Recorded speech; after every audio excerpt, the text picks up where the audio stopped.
Wait, didn't you just fill that bowl? If your dog is suddenly drinking nonstop, here's what most owners miss. A bottomless water bowl can be the earliest warning sign of a serious illness, sometimes the only one you'll get. Now, don't panic. A lot of the time, extra drinking is completely harmless. But a true, lasting increase in thirst is also one of the first ways several important health conditions quietly announce themselves, often before any other symptom appears. So today, let's break it all down. Exactly how much water is normal, the innocent reasons dogs drink more, the medical causes you genuinely need to know, and the one thing you must never do, no matter how much your dog is drinking.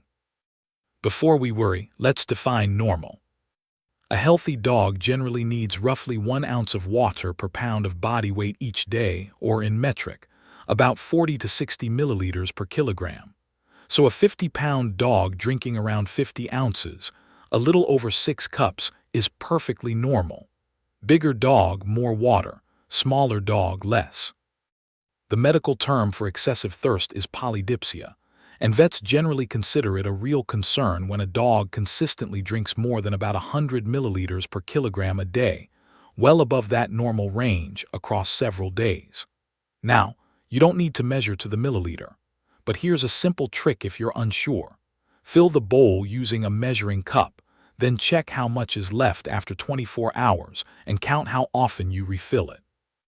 If you have several pets, briefly separate their water so you know who's drinking what. Even easier, just stay alert to the pattern. Is the bowl emptying noticeably faster than it used to? That change is what matters most. And here's the crucial thing about that change. It's usually connected to something coming out the other end. Here's the piece of science that explains almost everything about excessive thirst. Vets rarely talk about drinking alone, they pair it with urination, calling the combo PUPD, for polyuria and polydipsia. And here's the key insight that surprises most owners. In the majority of cases, the problem doesn't actually start with the drinking. It starts with the dog losing too much water in its urine. In other words, some underlying issue makes the body produce too much urine, and the dog then drinks more to compensate for all that lost fluid, so it doesn't get dehydrated.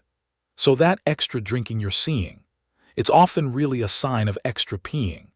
This is exactly why the pattern to watch for is drinking and urinating more together.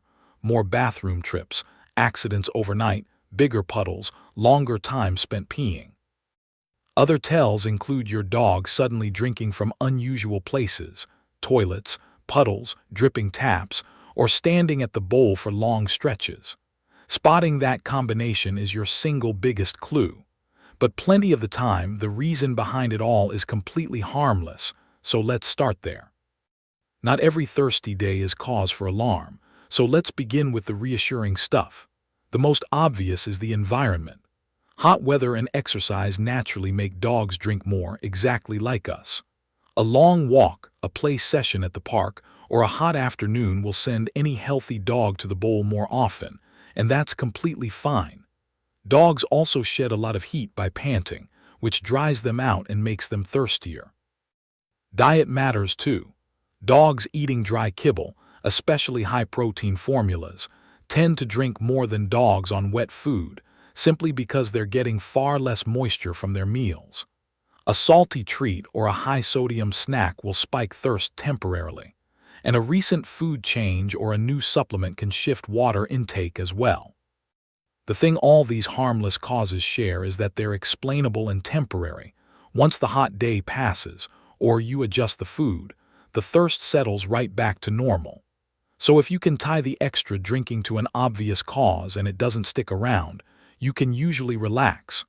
But if the thirst stays high with no clear reason, it's time to understand the medical causes, starting with the big three.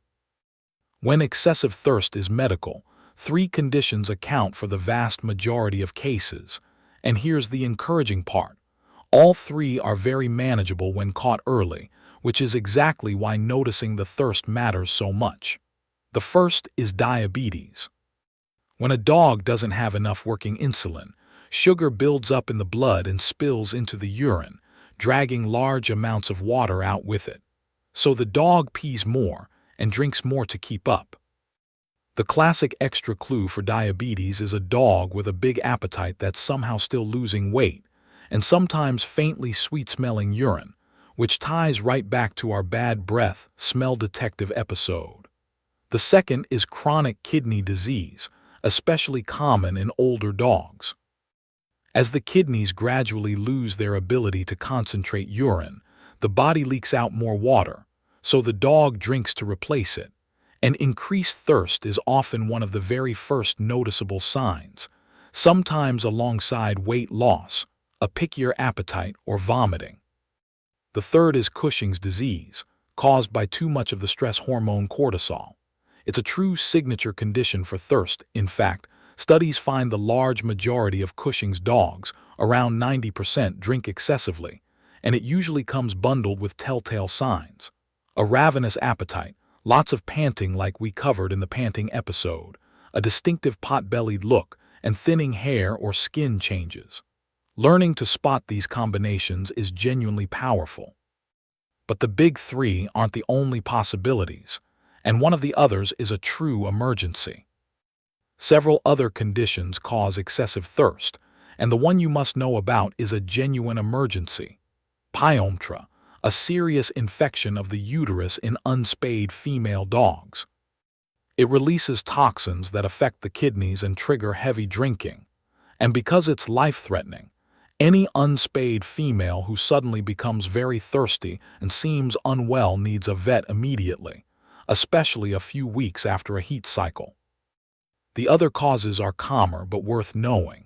Urinary or kidney infections bring extra thirst along with frequent or strained urination, and sometimes blood in the urine. Liver disease often pairs thirst with lethargy, a poor appetite, and vomiting. High blood calcium can drive it too, sometimes linked to other illnesses. Medications are a really common, easily missed cause. Steroids like prednisone, certain seizure medications, and diuretics all increase thirst as a known side effect. So if your dog started drinking more right after a new prescription, tell your vet, but never stop a medication on your own. And finally, in rare cases, there's a behavioral cause, psychogenic polydipsia, usually in young, bored, or anxious dogs who drink out of habit. But it's uncommon, and a good vet only lands on it after ruling out every medical cause first. All of which raises the real question: why does catching any of this early matter so much? Here's why increased thirst truly deserves your attention. It's frequently the very first sign that something is wrong, showing up before any other obvious symptom does. Early diabetes, early kidney disease, and Cushing's can all be quietly developing, while your dog still looks and acts mostly fine. And that bottomless water bowl might be the only early clue you get. And catching these things early genuinely changes the outcome. A urinary infection is easily treated. Early kidney disease can often be managed for months or even years with the right diet and monitoring. Diabetes and Cushing's, while lifelong, can be well controlled, so your dog keeps a happy, comfortable quality of life. There's also an important myth to bust right here. Increased thirst is not a normal part of getting old. Yes, older dogs are more prone to these conditions, but that means new thirst in a senior dog is a reason to investigate, never to shrug off as just aging. So how do you know when it's actually time to pick up the phone? Here's your simple guide. If your dog's increased drinking is persistent, lasting more than a day or two, and you can't tie it to an obvious cause like heat, exercise, or a diet change, schedule a vet visit. The reassuring part is that diagnosis is usually straightforward. A basic blood panel and a urine test identify the cause in the large majority of dogs. Go sooner promptly, even urgently, if the extra thirst comes with other warning signs: vomiting, weakness or lethargy, not eating, weight loss, collapse, or that unspayed female who seems unwell. To make your vet's job easier, arrive with details. When it started, roughly how much your dog is drinking, whether it's also peeing more, and any changes in appetite, weight, or energy. Here's a pro tip vets love: collect a sample of your dog's very first morning pee before it drinks anything and bring it along. It tells your vet a lot about how well the kidneys are concentrating urine. That history, plus those simple tests, lets your vet zero in on the cause fast. But while you're arranging that visit, there is one thing you must never do. This is the single most important safety message in the whole video, so please hold on to it. Never restrict or take away your dog's water to try to stop the excessive drinking. It might feel logical: less water in, less problem, right? But it's genuinely dangerous. If a medical condition is making your dog lose water, that drinking is keeping it alive. Cutting off the water can cause severe, even life-threatening, dehydration and dangerous electrolyte imbalances. So always keep fresh, clean water freely available, no matter how much your dog seems to be drinking.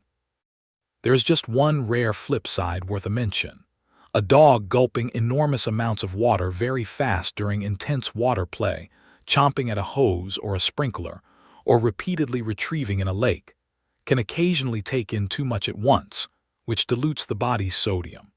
So it's fine to gently pause those water games for breaks, but that's about overdrinking in minutes and has nothing to do with restricting your dog's normal daily water. What you should do is become a great observer. Track the pattern, measure the bowl, count the refills, watch how often your dog pees, and note any other symptoms. Keep a simple log, even on your phone, to share with your vet. That information, combined with never withholding water, is exactly how you help your dog most. Observe, provide, and let your vet do the diagnosing. So the next time you catch yourself refilling that bowl and wondering, take a breath and look at the bigger picture. A hot day, a salty snack, or a big walk, almost certainly nothing to worry about. But a clear, lasting increase, especially with more peeing or other changes, is your dog's early warning system doing its job, and it's worth a vet's eyes. Your dog can't tell you something feels off inside me, but sometimes a suddenly bottomless water bowl says it for them. Learn to listen to it and never, ever take the water away. If this helped you, share it with a fellow dog owner. And to keep learning the science of caring for your dog, subscribe. See you in the next one. This video is for general awareness and isn't a substitute for your veterinarian. If your dog's thirst is persistent or comes with other symptoms, please get it checked.